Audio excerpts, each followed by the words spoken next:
So we're very pleased to have a new moderator for this evening's debate. Dale McClanahan has kindly agreed to moderate.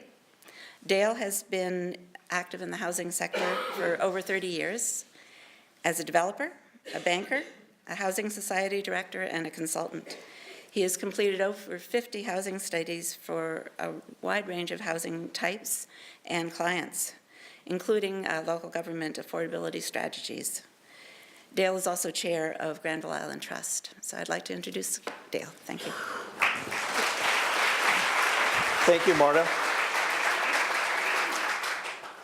I'd like to begin by inviting you all to join in with us by way of Twitter and Instagram. And I'll make some remarks about the resolution, the format we're going to be following, and then we'll introduce the debaters. The format we're going to follow is we're going to start by taking a vote of all of you on the proposition, and to compile that vote, we're going to have the debate, some questions, closing remarks, and then we'll have you vote at the end. And the winning group will be those that persuade or get the largest change in the number of supporters. So the resolution is building the missing middle, housing without lot assembly. And what this speaks to is our housing system and its capacity at a local level to respond to an ongoing and increasing housing affordability problem. I now think it should be called a problem. For a while I thought it was a revealed preference, because for me problems are something that we collectively respond to. And the kind of response that we've seen in the last 3, 4, 5 years has been quite marked to the previous decade and a half. Beginning with the federal government, they have been in repose since 1993 until about 2015 on what they would term the housing file, which we would term shelter, or a much needed component of building healthy communities. And the recent response from the federal government has been to provide $40 billion of funding over 10 years and a long-awaited national housing strategy, increased funding for CMHC programs to create rental housing, and to do much-needed research to better understand the market dynamics. On the provincial level, recently the new government announced a 30-point program with, I believe, $6 billion of funding attached to that, again responding to urban needs throughout the province that have created affordability problems unseen since perhaps World War II. The local level of government, however, has been engaged, whether it wanted to or not, in the housing system by providing zoned and serviced land for meeting the needs of a growing population. And as you know, the supply system within the local government is fraught with a debate between how we accommodate change and growth and whether a particular neighborhood, city, or region has already accommodated sufficient growth. In many places, the very thought of expanding our housing capacity to meet these needs is considered an externality, a negative externality that would diminish the quality of life for existing residents and communities. Some people aspire to, rural ambience with urban amenity. Others feel that, a rate of change in their neighborhood of more than a couple of new buildings per year is far too much. And yet others are priced out of the market. We have a rental shortage. We have a homelessness rate of incidence which was unthinkable 20 years ago. We have come to expect food banks, people on our sidewalks sleeping, and a shelter strategy when we once thought we had inadequate social housing response. So against that backdrop, the proposition, which is building the missing middle housing without lot assembly, teases at the idea of can we generate sufficient supply, build a social license with the communities and our neighbors, and have the political level at local government respond, all in a manner of sufficiency and adequacy to meet these very pronounced challenges. This evening's debate will answer many of those questions, and I would like to start by arranging to have the preliminary vote taken if we can. Then we'll introduce the debaters. We've applied the complex algorithm of counting votes, whole numbers between 0 and 2, and there are 228 votes cast, 74% pro, which is 168 pro, and 60 or 26% con. So knowing the con speakers, I think that they're up to the task to see how many folks they can convert. And I'd like to begin by inviting the pro side down, though. First of all, Patrick Condon. He came to UBC in 1992 as Director of Landscape Architecture Program, and he's currently the James Taylor Chair in Landscape and Livable Environments and the founding chair of the Master of Urban Design programs.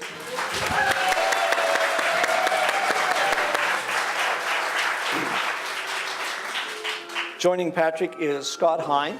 He's the architect, currently the urban designer for UBC. And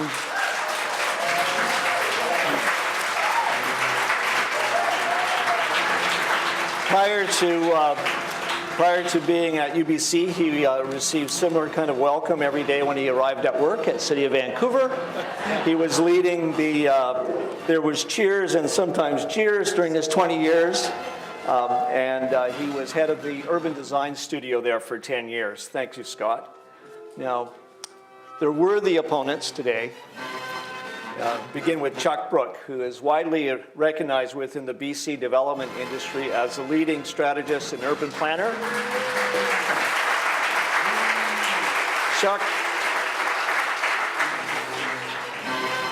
Chuck founded Brook Development Planning, Inc. 1988 is when Chuck decided he could take on hundreds of complex and controversial development applications, and Chuck and I have been through the wars together a few times in what passes for public discourse in public hearings. Tonight, Ann McMullin, who is the president and CEO of UDI, Urban Development Institute, is joining Chuck.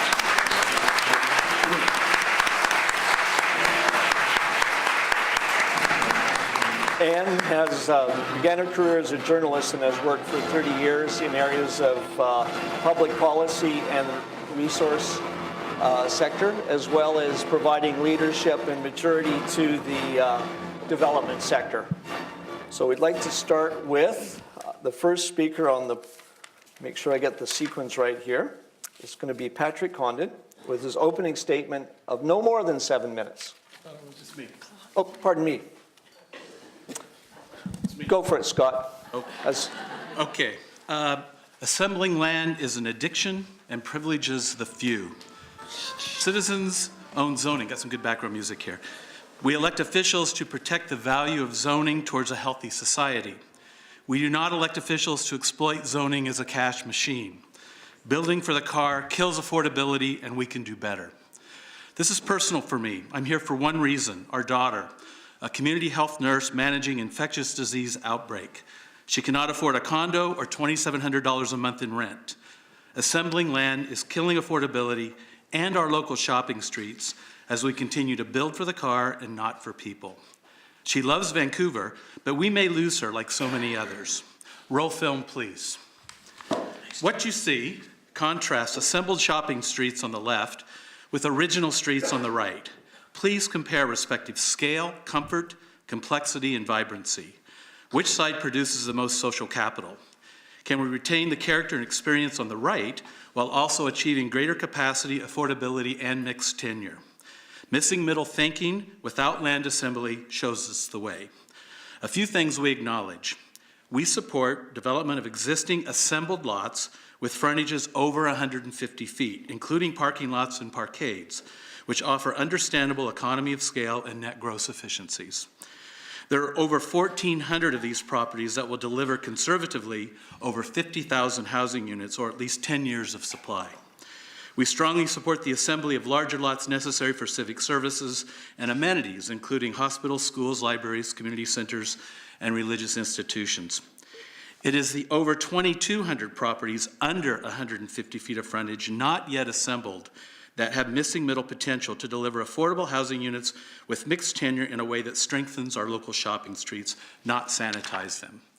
The key is a new performa that does not pass on the cost of additional assembled land, is more intelligent in accommodating the car, eliminates unnecessary marketing, and facilitates the rise of the owner-developer who is interested in building equity and not a presumed 40% return on investment. Here are 4 observations with solutions for your consideration. 1, land assembly perpetuates the car. Today, a 6-story mixed-use building costs $400 to $500 per buildable square foot of density to acquire land and about $275 per square foot to build. These out-of-control costs are exacerbated by the parking bylaw, which has become the de facto urban design plan for the city as it mandates all parking underground. This compels large lot project land assembly towards underground parking economy of scale. The city's development approval machinery is calibrated to more easily approve larger projects. A single underground parking stall costs approximately $50,000 to construct, or the cost of a Tesla Model 3. My daughter must purchase this bylaw-required parking stall along with her condo. She does not want to own a car, so the stall sits empty with nobody affording to plug into the mandated charging station. Solution: help the market offer more choice for parking needs.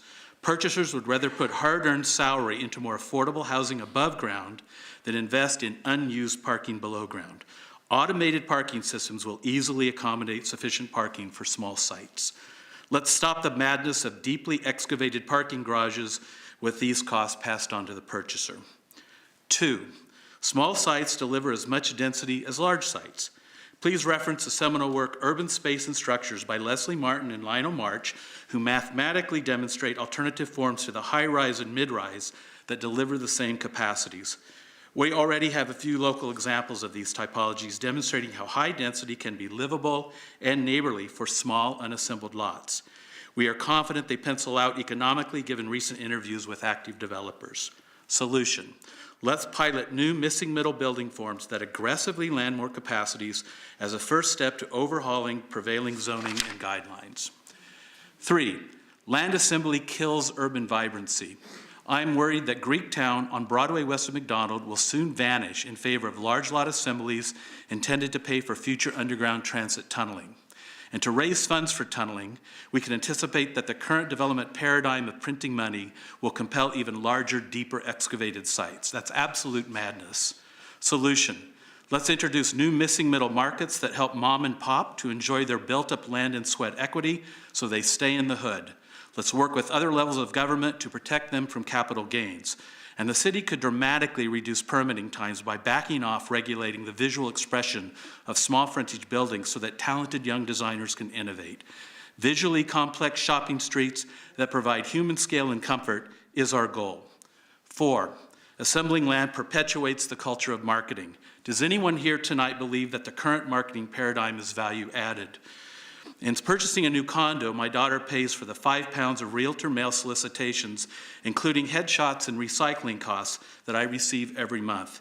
She pays for intelligent marketers sitting around a conference table, dreaming up clever project names and selecting the perfect lifestyle images. South Park Soto Sopa, Episode 3, Season 19 is mandatory viewing. For $1 million presentation centers, she pays for granite countertops, sub-zero appliances, and well-paid staff to move product, for in-house amenities when the community center is just a few minutes away, and for the 3 to 5% that real estate marketing systems take off the top. She is happy to pay for structural, mechanical, and electrical systems. Solution: stop this marketing madness. Smaller missing middle projects provide an opportunity for family and friends to participate in redevelopment. Let's return choice and value to homeowners through more direct financial involvement and control. It is tragic that young people do not have an opportunity to build equity. In summary, let's democratize market participation by giving rise to the owner-developer. Let's add off-the-shelf approvable missing middle typologies towards affordability, intergenerational sharing, and mixed tenure. Let's offer more choice to the consumer and stop this marketing madness. Our amazing setting and leafy neighborhoods are all we need to sell product. And most importantly, let's declare war on the car, stop this land assembly madness to meet performance-sucking parking bylaw requirements, and only build what we truly need and what we can afford towards a healthy society. A vote for Pro is a vote for my daughter, your children, and future children who will help ensure that infectious diseases do not kill us. Thank you.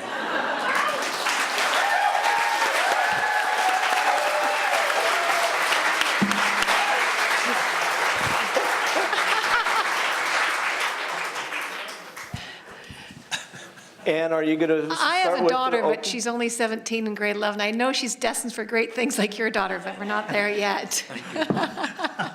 We left out world hunger so she can have something to do in her spare time. That's right. She'll live in my basement suite in my non-land assembly. Okay, thank you very much. Where do we go from here? Okay, start. Thank you so much to Urbanarium for providing this opportunity to discuss the most pressing issue here in Greater Vancouver, impacting all ages, income levels, workers, business groups, and everyone on some level. Before I delve into the topic of housing challenges, I'd like to emphasize the importance of housing to our economy. 30 years ago, our forest industry was the #1 industry in the province. While our natural resources are still an integral part of our economy, perhaps no one here in this room is surprised that it's been surpassed by real estate and development, which contributes nearly $23 billion in GDP, creates more than 230,000 jobs, contributes $6.6 billion to government in annual revenues to fund health, education, social services, and yes, affordable housing. At UDI, we are the builders of all kinds of homes, from micro-suites and townhomes to high-rise condos, duplexes, and social housing. We believe more housing of all kinds to suit all budgets is required. Everything from laneway homes and garden suites to tall towers around rapid transit stations to better leverage taxpayer transit investments. While we do support the ability of single-family homeowners to subdivide and build a laneway or duplex without assembly, that's not enough density and will never be enough to accommodate the huge growth and population influx we're expecting. I'll touch on population a bit in the next slide. Many single-family homeowners also lack the ability to navigate all the onerous approval processes at City Hall and don't have the necessary financing for a demolition of a single-family home and rebuilding of a duplex or townhome or laneway on that same lot, nor do they want to take on the risk. Even a small renovation project can be daunting, as anyone who's applied for a permit at City Hall can attest. A few laneway homes and duplexes on some single-family lots will not generate enough housing to accommodate BC's needs. We have approximately 35,000 people coming to BC each year now, and much more expected, given the Canadian government announced it's raising annual immigration intake by 13% by 2020. These annual numbers do not include international foreign students, temporary foreign workers of about 100,000 per year on top of that migration number. Nor does it include local people who are downsizing from local single-family homes or young people leaving local family homes, all competing for the same apartment housing with these new immigrants. This is not expected to stop. All of them need homes. This chart shows how housing starts and supply have not kept up with population growth, going back as far as 2012. Population growth in green compared to the number of housing starts.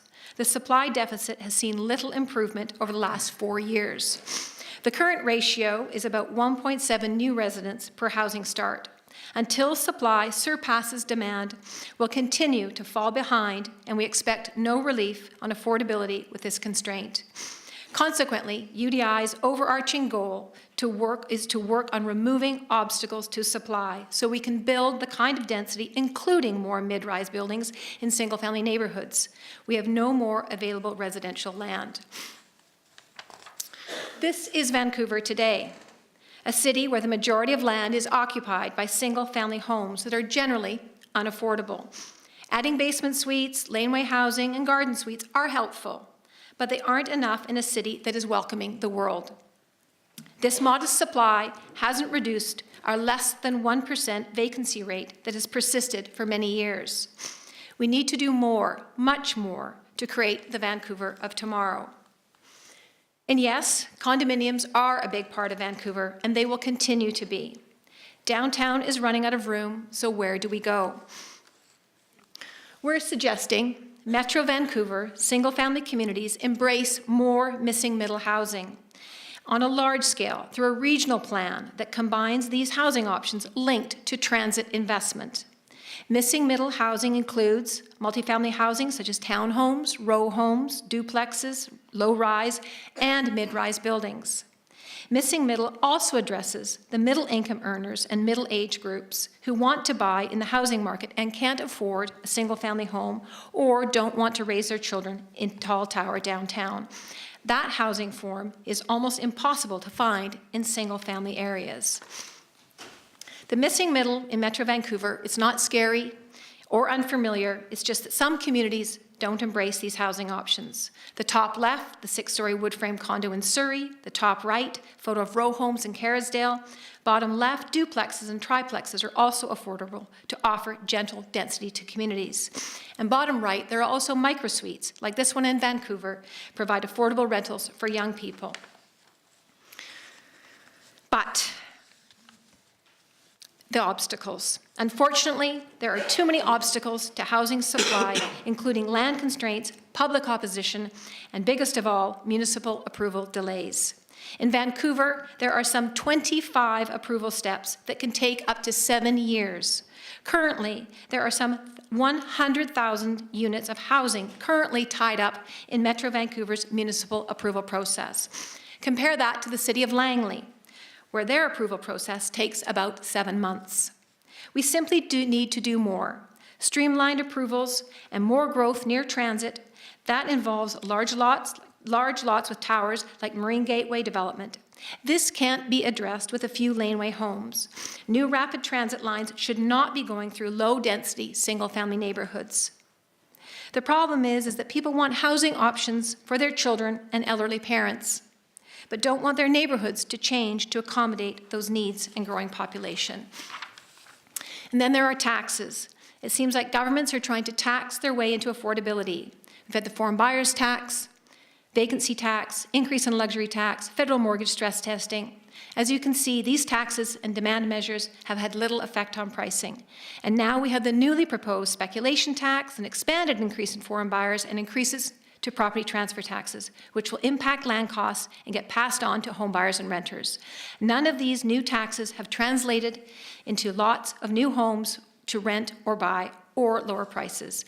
Only supply can do that. Thank you.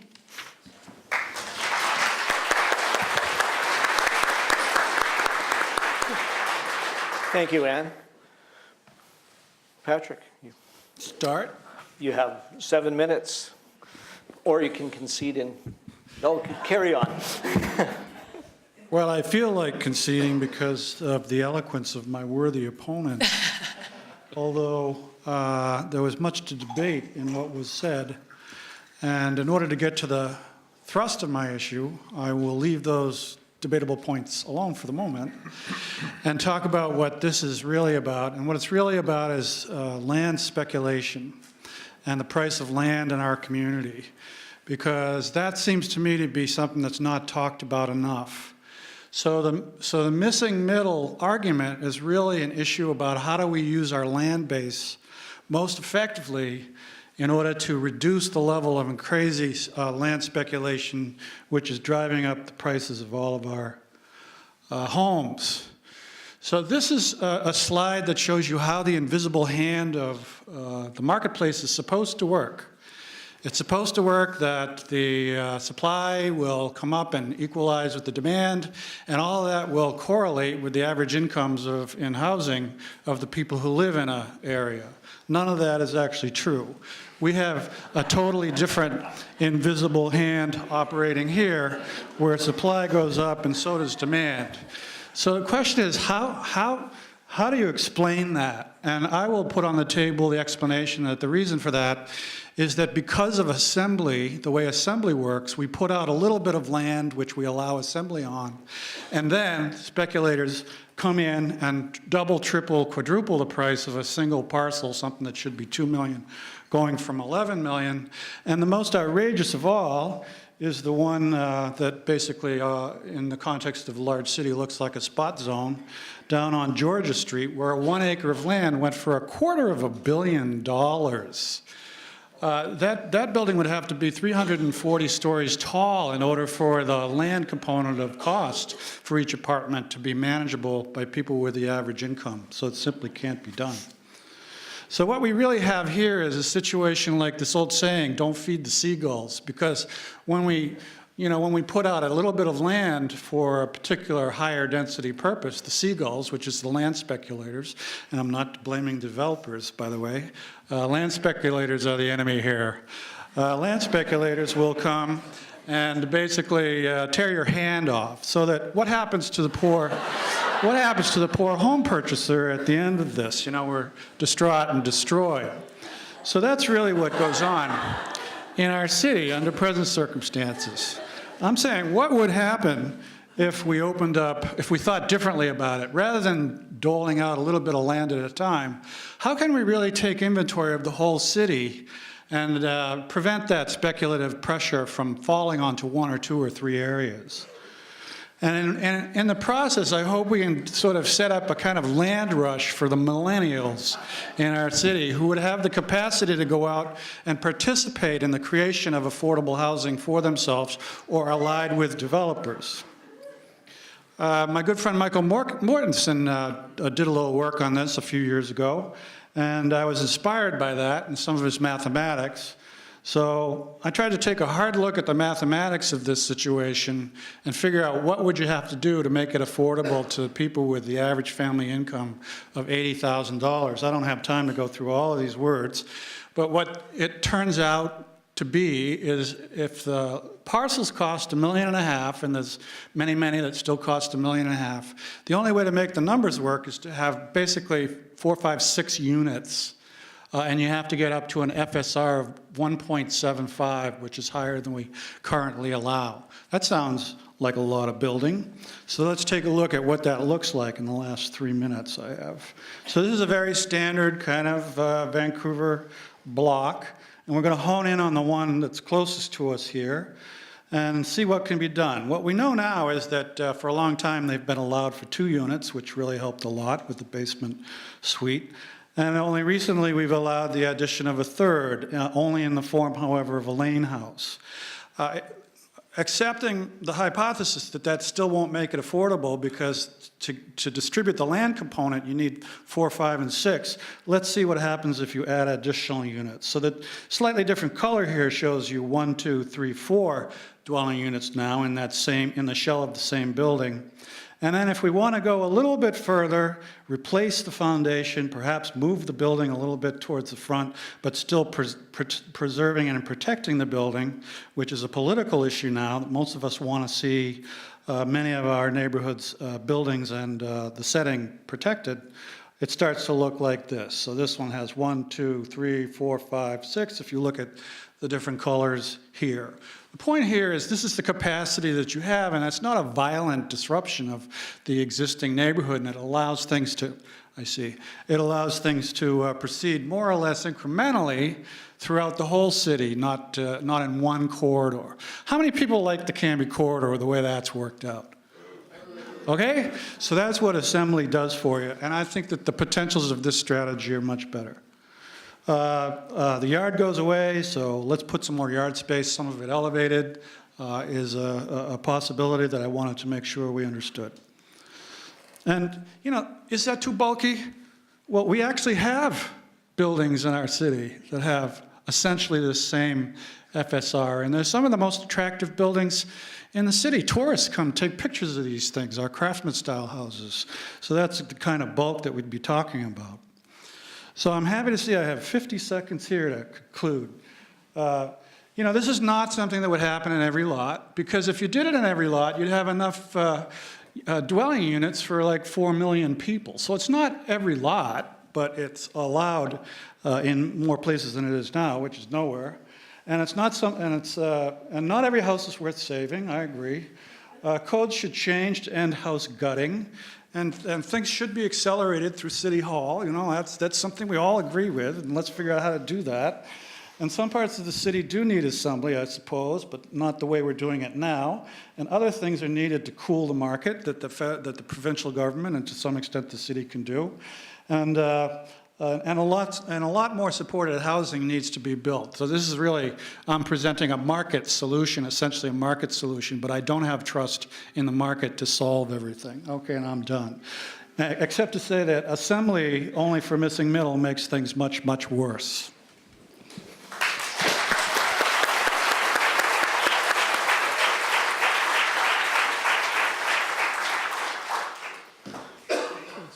Okay, over to you, Chuck.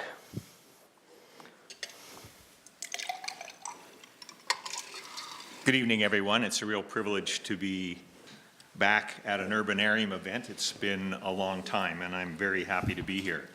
I tried to come up with a catchy title for my 7 minutes, and I hope you like the middle of the missing middle, because what I'm going to focus on in my remarks is, whoops, that's the wrong button. It's this one. I'm going to focus on the middle of the missing middle. And as soon as I bring my notes back up, I'll start. I'm picking up where Anne left off, and for purposes of this debate, I am focusing on the area I just showed you. I'm not suggesting that all single-family areas in the city of Vancouver should be treated this way. I'm saying that there's a balance, there's an equilibrium, but there's really a place for the kind of respectful densification that I'm about to describe. I mean, replacement housing of a variety of unit types, styles, and target users ranging from the triplex and fourplex that you see in this diagram through the townhouse and multiplex. We need single-family homes. We need great big tall apartment buildings in order to address all of the housing needs of this city. So take my comments in that context. By assembling strategically located single-family lots, medium-density forms of housing can be provided for young families with children, empty nesters, and seniors with changing needs. They can remain in their neighborhoods this way. I submit that this group of development types in the range of 1.1 to 1.5 FSR can provide a 4- to 6-fold increase in the number of homes without compromising neighborhood scale or character. In fact, many of these multifamily developments are architecturally superior to the new single-family homes that have replaced the original, more modest buildings. In addition to this middle group, in order to meet demand with supply and to at least attempt to bring housing for Vancouver families within something approaching quasi-affordability, the bulk of Vancouver's housing supply must come from higher and denser housing forms, multiplex, live-work, mid and high-rise condominium towers, but not in single-family neighborhoods.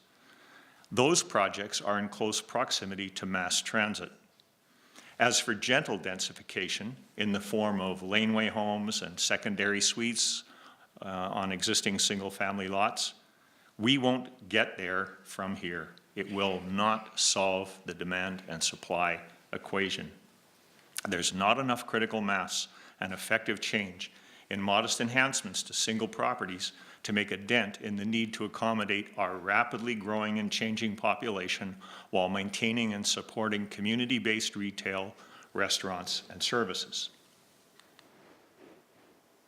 Let's start with a few examples of neighborhood densification utilizing several consolidated single-family lots. I happen to know these quite well because I was directly involved in the assembly and rezoning of each of these pioneering projects back in the early 2000s. This project is Larchwood. It was completed in 2001 by Intercorp. It contains a combination of 45 two-story townhouses with single-level dwellings with smaller ground level, one-floor suites being particularly well suited to seniors who were growing older in their existing homes in Kerrisdale. The apartments and townhouses range in size from 658 square feet to over 2,000.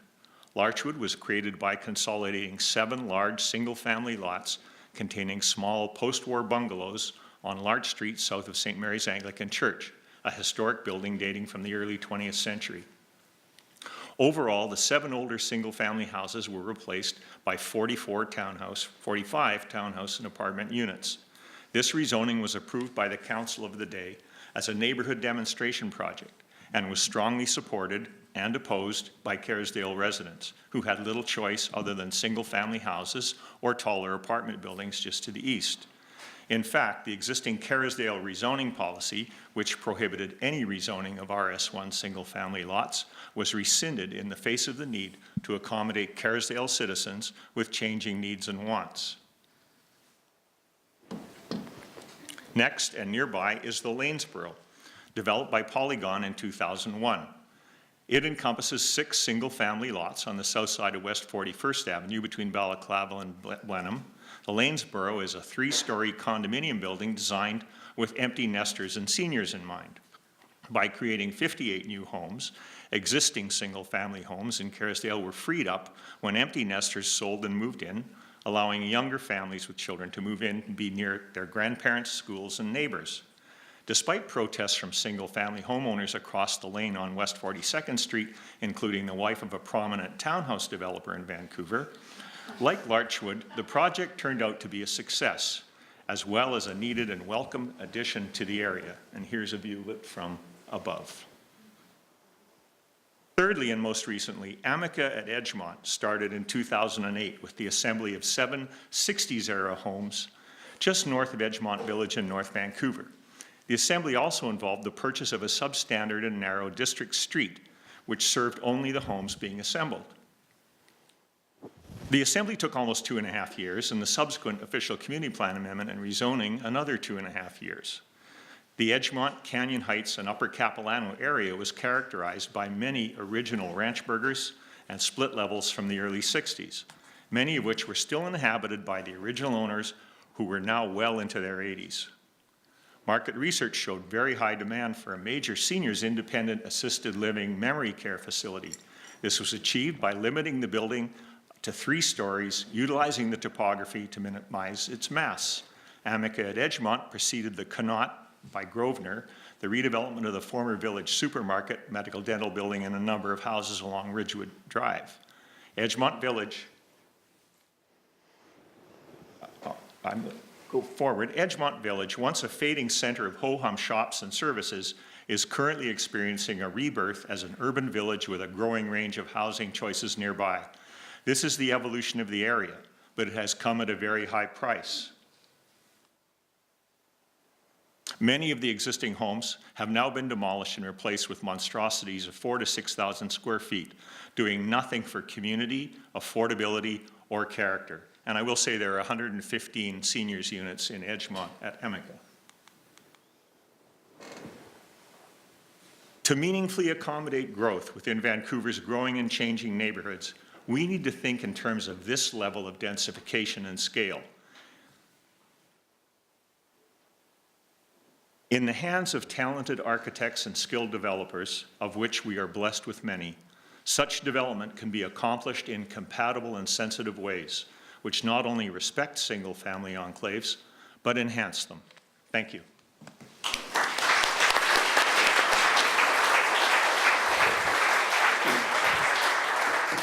Thank you, Chuck.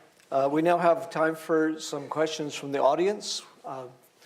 Any gentleman over to the left? I found a lot of the presentations quite convincing, and I tend to fall on one side of it.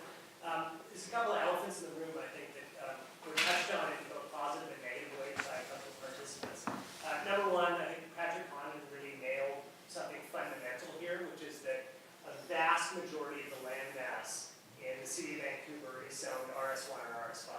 These are single-family neighborhoods, and until we're willing to kind of tackle the propensity to put on some higher density in those locations, we're going to continue to wrestle with the sort of ideas that we're talking about now.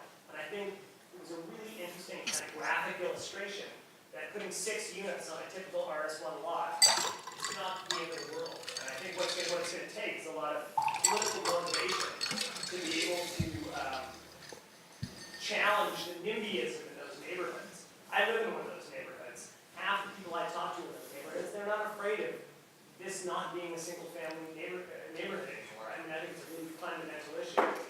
The other point I wanted to touch on was from Hein. I was quite convinced by the pragmatics of her argument that there is an incredible rise in demand, and that we're not simply going to meet that demand through kind of small-scale incremental development. But I think it was something she mentioned at the end that clued me into a kind of ideology that I find a bit troubling, which is, I think we all agree that there's something fundamentally problematic about the approval process of the city and the timing of that.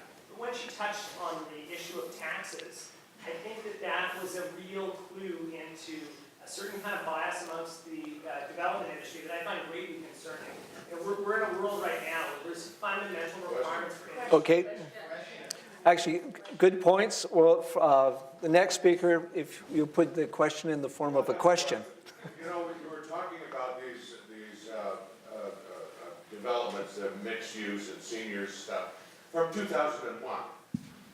How do you make those things work today when the value of property has gone up exponentially, which, you know, to make it work financially would be out of reach for most of average wage earners in this city? It seems to me that the most miserable house in the city is virtually unreachable by anyone except by inheritance. So let's have How do you make it work? someone from each team respond.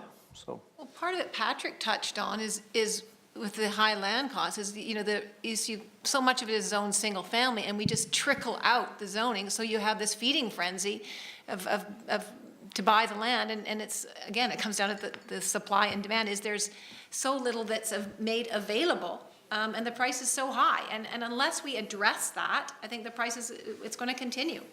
Scott or Patrick? Well, I'm finding myself in agreement with Ann. But that's the thrust of my argument, and that relates to what we're talking about. The problem is not so much typology, it's the price of land. And that's the argument I put forward. In order to overwhelm the feeding frenzy when land is released for medium or high density, we have to open up the system. We have to think system-wide, the system of the city's land. And we have to have, this is only one strategy that can get at land speculation. Probably more than one strategy, but this is the one that relates to the question of lot assembly. Scott, did you have a remark? I just wanted to, first off, I think the examples that Chuck showed are all very handsome examples and great projects at that time. It seems like we can actually get close to those, maybe not quite, but close to those same capacities if those 6 33-foot lots stayed as 6 33-foot lots. And what you don't do is take 2.5 years to assemble. You're not passing the carrying costs of land on. You're letting those that have built up that equity in land become the owner developer and still getting the kind of housing capacities that I think we need. Chuck? I showed 2 examples from the early 2000s, and you make a good point about them being more affordable in that day. The Amica at Edgemont example is current, and so much of the purchase of a new unit, be it on a single family lot or a consolidation, is based on the revenue you derive from selling your existing house. So as revenues have soared in the adjacent areas, such as Upper Capilano, it has enhanced the affordability for the seniors to move into the Amica at Edgemont project. I'm not suggesting that any of the types that I showed you is inherently affordable. They're not. That's a problem that has to be solved at an entirely different level. What I'm really talking about here is addressing the need to change and accept change in the neighborhood in a compatible and neighborly way, because replacing them with more single-family homes solves nothing.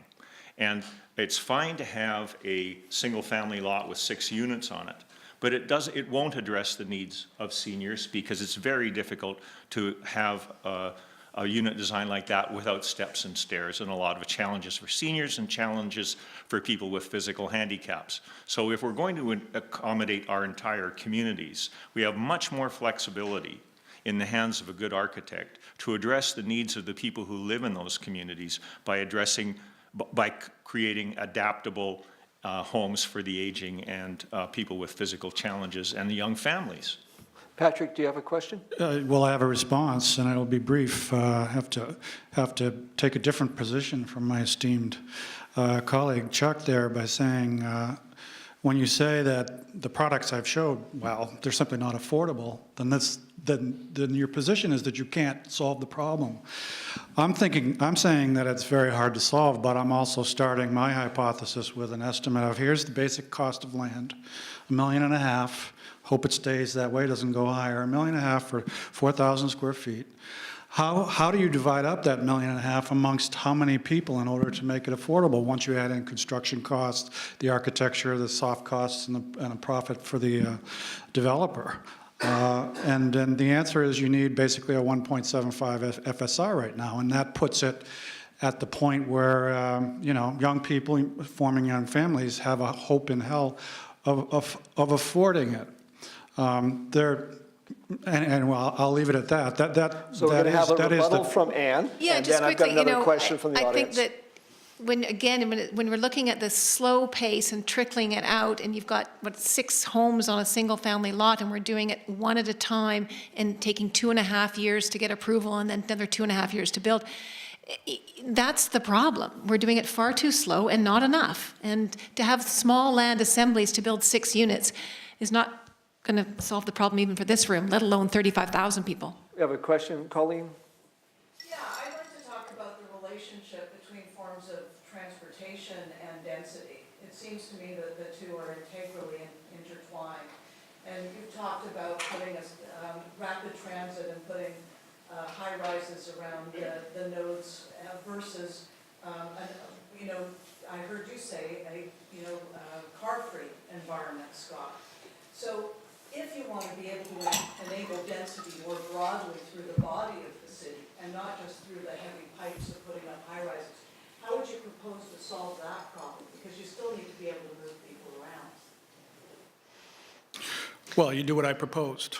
You do what I proposed. You build tall buildings and build long transit nodes. You do both. And as Colleen well knows, I've been arguing for a long time for a more distributed network idea, which relates to affordability. It relates to keeping neighborhoods viable. It relates to keeping our schools full of kids. That our present strategy, where we're over-concentrating on a few nodes and corridors, is emptying our neighborhoods. Our stores are no longer vibrant. Our schools are emptying, and schools are overloaded where the high-rises are, which is the opposite of what it should be. So yeah, there is a better comprehensive solution. It's just that we haven't arrived at it, in my view. So we're going to have a question from each of the sides, and then we'll move on to closing remarks. So Chuck, do you have a question? I don't have a question, but I have a comment. We're short of questions tonight, but go with your assertion. I could turn it into a question. What we're hearing here is not, this is not a yes or no, A or B discussion. This is we need the full range of housing variety and types across the city. Single-family neighborhoods, which constitute the single largest areas of Vancouver, need to change. And they need to change in substantive ways that remain livable and compatible. My honorable opponent said form follows parking. He's right about that. That needs to change. As someone who lives in Vancouver without a car, I find it absolutely liberating not to have one, and if I need one, I share one.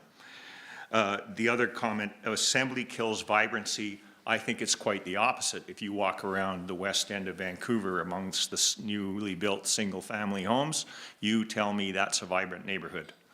If you walk down West Broadway, you tell me that's a vibrant commercial area. I think that the intensification and the increase in the number of families, young families, other types of people moving into the neighborhoods whose needs differ from those of single-family homeowners actually add to neighborhood diversity and interest and vibrancy.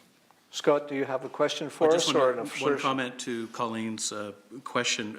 There are a whole series of typologies for transit-oriented arterials that we do not enjoy. We have a couple of isolated examples I could share with you, but generally we're into the 1+3 mixed-use sort of 2.5 FSR typology. My students in the urban design program just this last fall demonstrated that you could do 4.0 FSR, so we're adding an additional 1.0 above C3A zoning, and do it without assembling lots, and do it with a parking strategy for the block that creates tremendous value for all of those parcels that can then be attributed to mixed tenure and more affordable potential. Thank you.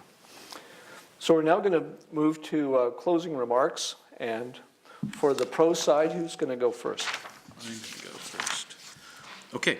Scott, thanks. I want to first thank Hema Ramnani, a talented graduate from UBC's Masters of Urban Design program, for her terrific work on the little film from the first round. I also want to thank Jens von Bergman of Mountain Math and Stantec for their supportive research. So it's up to you to declare the future.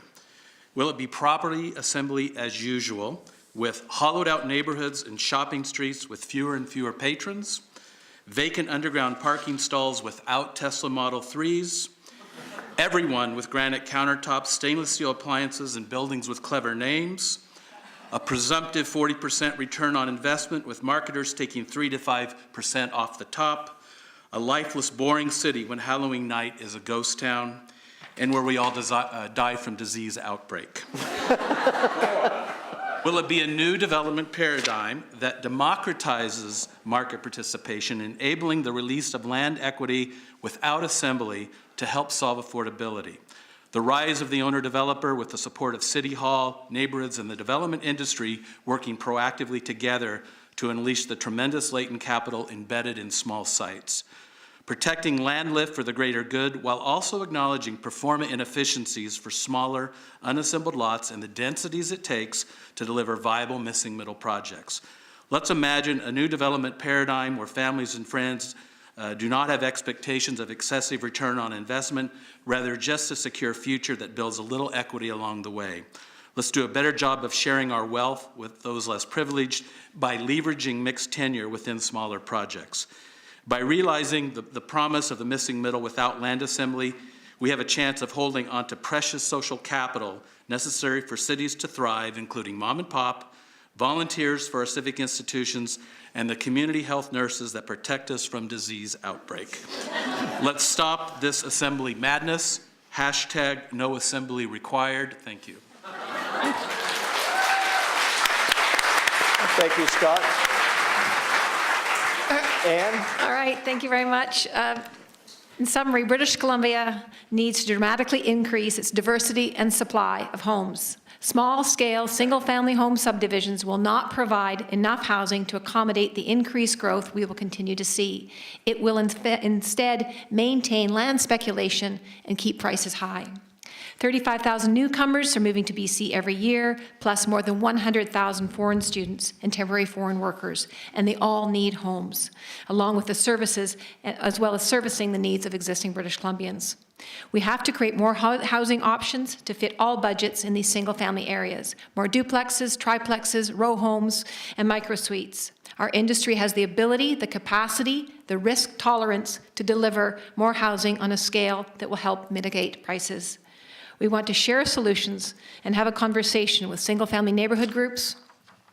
We encourage all stakeholders, home seekers, renters, single-family homeowners, and all to speak in favor of rezoning for multifamily housing across Metro Vancouver. We can't solve problems by using the same kind of thinking we used when creating them. We all need to be part of the dialogue that leads to a shared solution. This is a regional issue that affects us all. Thank you.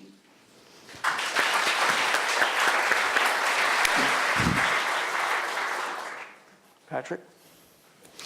Well, I would kill for a teleprompter right now, but the question we discussed today, seemingly technical, is not technical at all.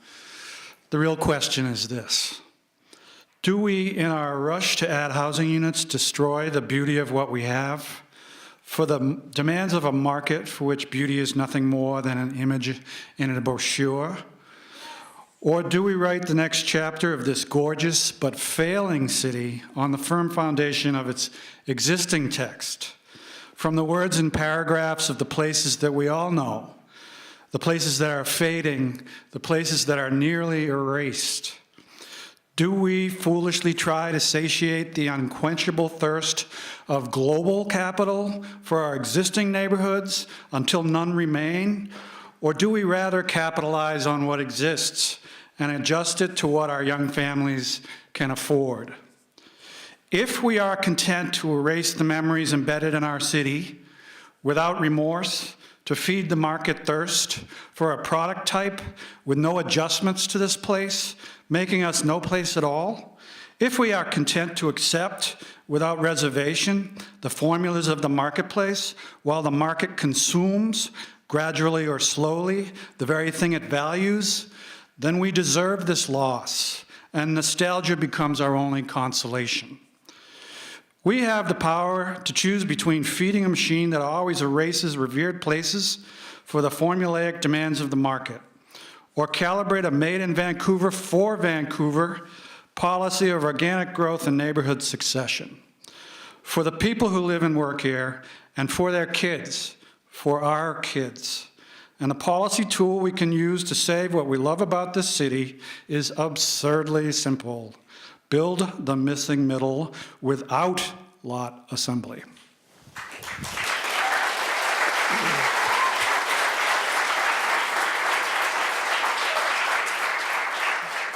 Mr. Brook, you'll have the final word. Thank you, Dale. Lot assembly is not evil. Lot assembly is an opportunity in the right hands, in the right location, in the right neighborhood. The struggles that we have in Vancouver with speculation on land, the changes that we see in single-family neighborhoods are occurring without consolidation of lots. They are occurring on the very lots themselves. The neighborhoods are not as vibrant as they used to be. There are fewer families in those neighborhoods, and the seniors have largely moved away. By careful consolidation of select lots, careful accommodation of architecture, design, and unit types that are targeted to the existing residents in the neighborhoods so that they can remain in their homes or return to their neighborhoods, we will achieve a diversification of housing types that is much needed. I agree with our worthy opponents that we must look at the parking requirements as a way of breaking the tyranny of form follows parking, and so does finance follow parking. Then we can begin to provide much more affordable housing for many people like seniors and young families who don't want or need a car, and they can get one if they need it. It's parked at the curb, and there's an app for that. So let's broaden our thinking. I'm not suggesting that we consolidate all of the RS1 single-family neighborhoods in Vancouver. I'm saying let's open our minds to creative choices to maintain viable housing for ourselves as our needs change. Thank you.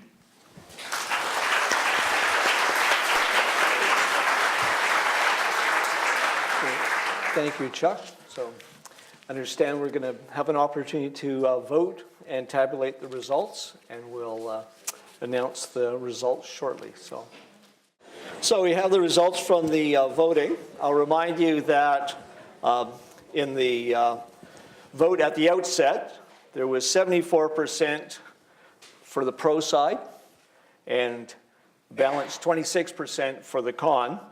We had fewer votes cast this time, but the differential changed, and we had this time 69 votes for the pro,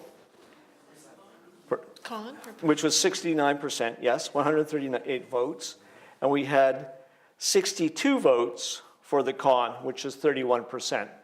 So the con gained 5% and therefore won the debate.